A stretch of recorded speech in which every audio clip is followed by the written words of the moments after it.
3 day seminar में यहाँ उपस्थित प्रिंसिपल साहब, बरसर साहब, दास बाबू, अन्य सभी फैकल्टीगण तथा हमारे स्टूडेंट्स तथा प्रेस मीडिया से उपस्थित बंधुगण, ये थोड़ा गूढ़ विषय है, विशेषकर मेरे लिए भी। मैं इतिहास का विशेष रूप से कभी छात्र नहीं रहा। मैं इंजीनियरिंग का छात्र था और उसके बाद फिर सिविल सेवा की तैयारी कर सिविल सेवा में यहाँ पे आप सबके सामने आपकी सेवाएं दे रहा हूँ। लेकिन सिविल सेवा की तैयारी के दौरान या अन्य अपने देश समाज पर चिंतन करते हुए कुछ मेरी भी समझ इस बिंदु पे, स्पेशली भारतीय स्वतंत्रता आंदोलन का मूल्यबोध और बिपिन चंद्र पाल यहाँ को एक व्यक्ति ने बस उस विचारधारा या जो गरम दल की विचारधारा हम लोग बोलते थे उसको नेतृत्व करने वाले प्रतीक, मेरे ख्याल से प्रतीक के रूप में ये लिए गए। सिविल सर्विसेज की प्रिपरेशन के दौरान हम लोग हिस्ट्री की एक किताब पढ़ते थे, बिपिन चंद्रा की भारतीय स्वतंत्रता संग्राम। इतिहास के हमारे प्रोफेसर्स वो किताब पढ़े होंगे, पढ़ाते होंगे। उसमें एक चैप्टर था, काफ़ी अलग अलग चैप्टर्स में उन्होंने भारतीय स्वतंत्रता आंदोलन को डिस्क्राइब किया था। एक चैप्टर था कि भगत सिंह, चंद्रशेखर आज़ाद, सुभाष चंद्र बोस तथा अन्य क्रांतिकारी आतंकवादी, जहाँ तक मैं शायद पढ़ पा रहा हूँ या रिकॉल कर पा रहा हूँ। तो हम जस्ट बच्चे थे, 19-20 साल की उस समय उम्र थी, जब सोचे थे कि तैयारी कर लेते हैं। इंजीनियरिंग की पढ़ाई में कर रहा था, 3rd या 4th ईयर में था। तो ये चैप्टर पढ़ते ही एकाएक हमको लगा कि हाँ, क्रांतिकारी आतंकवादी, मतलब ये आतंकवादी कैसे? हमारे तो वो आइडियल्स थे। हम लोग अपने स्कूल के दौरान में हॉस्टल्स में रहते थे तो चंद्रशेखर आज़ाद का मूंछ लहराते हुए फोटो, या भगत सिंह का वो कैप लगा हुआ फोटो, या सुभाष चंद्र बोस का वो पिस्टल लगा हुआ फोटो देखते थे और उनको हम लोग अपना आइडियल्स मानते थे। यहाँ किताब में ये कैसे चीज़ें आ गई हैं? खैर, हमारा उस समय उतना विचार करने का समय नहीं था, उतनी विवेचना की मतलब वो उतनी गहरी समझ नहीं थी। हम लोग उसको एक सिलेबस के रूप में पढ़ के आगे बढ़ते गए। फिर धीरे धीरे जब सर्विसेज में आए और अखबार वगैरह के माध्यम से कुछ चीज़ों पे जो एक क्रिटिक्स आता है कि इतिहास के पुनर्लेखन का कभी प्रश्न हम लोग पढ़ते हैं, या कभी बोलते हैं कि इतिहास जो था एक किसी खास चश्मे से लिखा गया था, या फिर इतिहास में बहुत सारे उस अनछुए पहलुओं को छोड़ दिया गया है जिनको नहीं छोड़ा जाना था, या फिर बहुत सारे वैसे महान व्यक्तित्वों को वो स्पेस नहीं दिया गया जो स्पेस उन्हें मिलना था। आप स्पेशलाइज कोई किताबें पढ़ें कि सुभाष चंद्र बोस का क्या योगदान रहा था। आप सोच सकते हैं उस समय में जब पूरी दुनिया में किसी एक देश का वर्चस्व हो, उस कलर का वर्चस्व हो, वैसे क्या वो नस्ल का वर्चस्व हो, उस समय हम ये सोच लें कि अकेले हम पूरी दुनिया को यूनाइट करेंगे और अपने मातृभूमि पे आक्रमण करके हम जीतेंगे। तो बाकी चीज़ों को इग्नोर करें, लेकिन उस व्यक्ति का आप मंशा समझें कि वो कितने हिम्मत वाले, कितने समर्पित और कितने एक रणनीतिक व्यक्ति थे कि उन्होंने इस चीज़ को सोचा और मैक्सिमम चीज़ों में एग्जीक्यूट भी करा दिया। आप सुभाष चंद्र बोस को पढ़े तो अंडमान निकोबार समूह को उन्होंने कब्जा कर लिया था, हिंद और स्वराज कुछ नाम पड़ा था उनका कि भाई हम ये दे रहे हैं।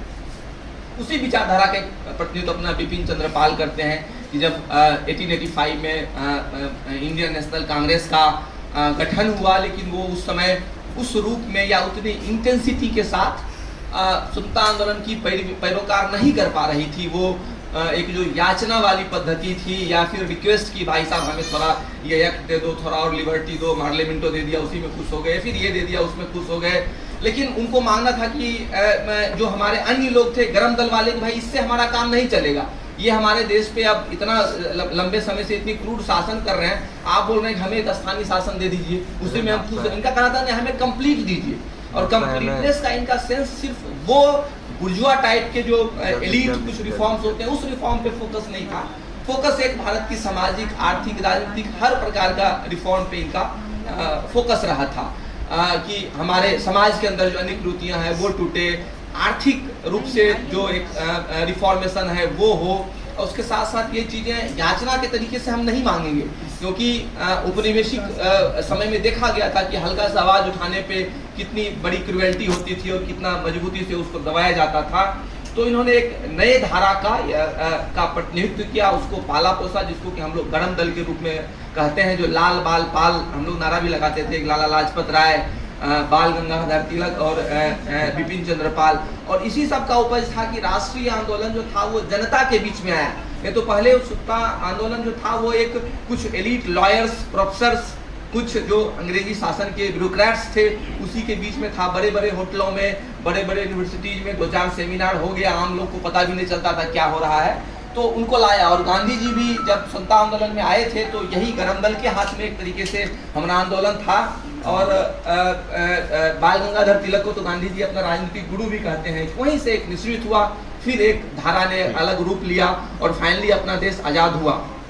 लेकिन आज़ादी के बाद कुछ वैसी परिस्थितियां बनी कि इन महान क्रांतिकारियों के उस कमिटमेंट को, इनके कंट्रीब्यूशन को और इनका जो समर्पण था अपने आंदोलन और समाज के प्रति, उसमें वो स्पेस नहीं दिया जा सका। लेकिन अब ये सब जो सेमिनार हो रहा है, डिस्कशन हो रहा है, मेरे ख्याल से उसी एक ऐतिहासिक भूल हुई थी हम लोगों से एक देशवासी के रूप में, उसी को एक तरीके से मिटा के उनको वो स्पेस देने के लिए एक प्रयास है, जिसका कि फिलोसफिकल रिसर्च काउंसिल है उसके माध्यम से हो रहा है, काफ़ी अच्छा है। और ये जो विभिन्न डिफरेंट यूनिवर्सिटीज़ में ये सब डिस्कशन होता है, इसी से फिर एक ओवरऑल जनमानस में एक मूड बनता है, या कहें एक विचारधारा परिपक्व होती है, मैच्योर होती है, और फाइनली वो हमारे टेक्स्ट बुक्स में, बाजार में, लोगों के बीच में वो सब आ पाता है। तो बहुत अच्छा है। और प्रिंसिपल साहब ने इस सेमिनार को इतने अच्छे तरीके से, काफ़ी मन से, मतलब पर्सनल लेवल पे काफ़ी एफर्ट करके एग्जीक्यूट कराया है, तो आपको हम बहुत बहुत बधाई देते हैं। और काफ़ी नेक कार्य है कि भाई हमारे कुछ वैसे महानुभावों के विचार को हम अपने बच्चों के सामने, समाज के सामने ला रहे हैं, ताकि उनका योगदान को फिर से याद किया जा सके। मैं डिस्क्लेमर जो शुरू में देना चाहता था, फिर से इलेबोरेट कर देता हूँ। मैं इतिहास का छात्र नहीं रहा हूँ, काफ़ी एक मेरी एक छोटी सी ही समझ बनी है। इतिहास से काफ़ी प्रोफेसर यहाँ पे होंगे, तो बस मतलब कह लें कि इतिहास में मैं 50-60 घंटे इतिहास पढ़ा होगा पूरे तैयारी के दौरान, तो उसमें एक छोटी सी समझ बन पाई थी। और थोड़ा आज जैसे आज आना था, तो अभी गाड़ी में आते हुए कुछ सर्च करके समझ लीजिएगा क्या बोलना है। सच्चा मतलब सच्ची बात यही कि बस इतना ही मेरा समझ था, इसमें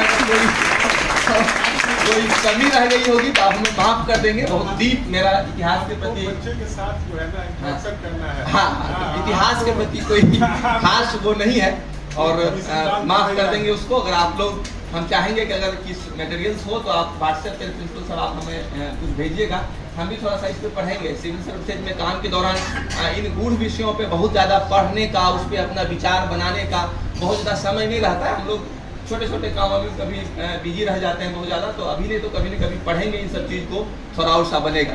दूसरा एक पहलू है कि बच्चों के साथ इंटरेक्शन का, तो आपके यहाँ तो दास बाबू पहले भी आए हुए हैं। हम लोग एक बार वोटर आईडी बच्चों का बनवाना था, तो काफ़ी यहाँ पे बड़ा काफ़ी लोग यहाँ पे आए थे वहाँ पे। इस बार भी हम लोग अगर कहेंगे तो कैंप लगवा देंगे, जब कहेंगे हम कैंप लगवा देंगे यहाँ पे। जितने भी स्टूडेंट्स हैं जिनके वोटर आईडी में नाम सुधार कराना है, या उनको नया वोटर आईडी बनाना है, या आपको अपने मम्मी पापा का बनवाना है, मित्र का बनवाना है, किसका भी बनवाना होगा तो बोलेगा। अभी हम लोग का सेशन चल रहा है, हम यहाँ पे एक दिन का कैंप लगा देंगे, आप लोग अपना बनवा लीजिएगा।